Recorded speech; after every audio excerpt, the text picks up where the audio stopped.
Well, for the first time in more than a month, the Papal General Audience was held in Rome, and for the first time ever, it was held by Pope Leo XIV. La parabola del seminatore parla proprio della dinamica della parola di Dio. Pope Leo continued with Pope Francis's Jubilee series of the Catechese on the theme, Jesus Christ, Our Hope.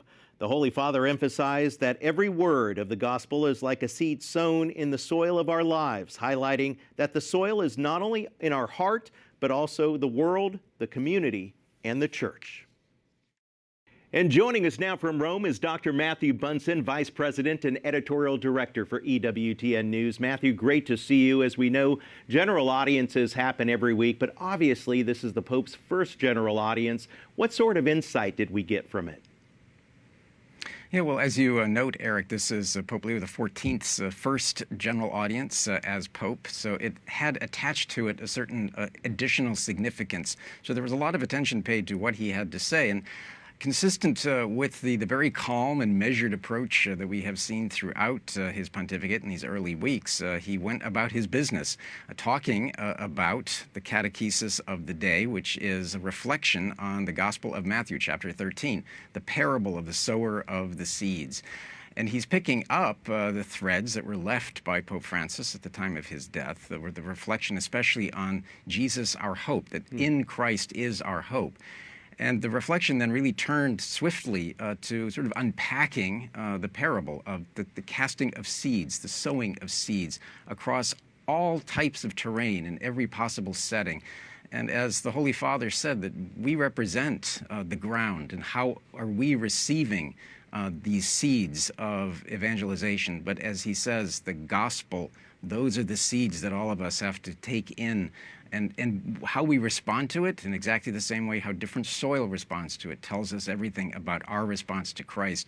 It is the type of reflection I think that we would anticipate from somebody who was a missionary for many, many years in Peru, headed the Augustinians as a missionary order, and somebody who then is picking up immediately the threads of Pope Francis. And you've been following very closely the homilies and other sort of speeches that he's made and announcements that he's made. What have been the major themes so far? Yeah, Pope Francis and his successor, I think, would be very pleased with many of the things that Pope Leo XIV is talking about. The new Holy Father has been consistent in reaching out in peace. The first thing he said as Pope was, peace be with you. So in other words, that the peace of the risen Christ be with you. So he has made peace, focusing very heavily on Ukraine, of course. Today he had a reference to the situation in Gaza, the deteriorating humanitarian situation there. And no doubt he's actually brought some enthusiasm to Rome. What are the people saying there?